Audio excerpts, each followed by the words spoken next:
நீ சொல்லு உன் டைலாக் சோஃபி. சோஃபி நீ உன் டைலாக் சொல்லு.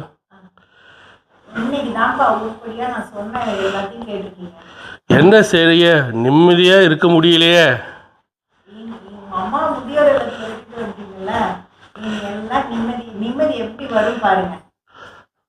நானும் அம்மாவை அங்கே தனியாக கூட்டிகிட்டு அங்கே தனியாக இருப்பாங்கன்னு தயக்கத்தோடு போனேன். ஆனால் பரவாயில்ல.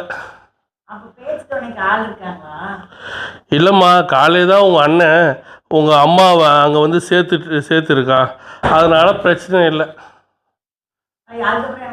ஆமாம் இருக்குது. நான் பேசி முடிச்சோடனே நீங்கள் அப்படியே மைண்ட் வாய்ஸில் இன்னைக்கு நக்கலாக பார்க்குற மாதிரி வரும்.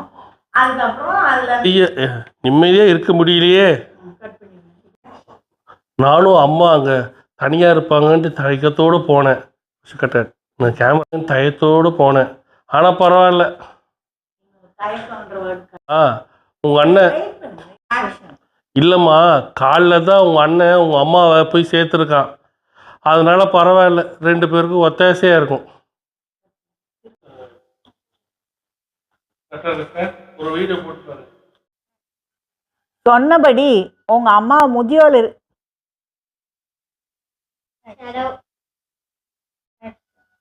என்ன எங்க அம்மா முதியோர் இல்லத்திலையா? எங்க அண்ணன் சரியான பொண்டாட்டி தாசன். பொண்டாட்டி பேச்சை கேட்டுட்டு எங்க அம்மாவை கொண்டு போய் முதியோர் இல்லத்துல விட்டுட்டாதான். அப்படிதான் ஏமா கொஞ்சம் அந்த சோம்பேறி எங்க அம்மாவை பாத்துக்கிறத தவிர கட் பண்ணிக்கங்க ஒண்ணுதான். அவளை வீட்டை விட்டு துரத்திட்டு கட் பண்ணிக்கங்க.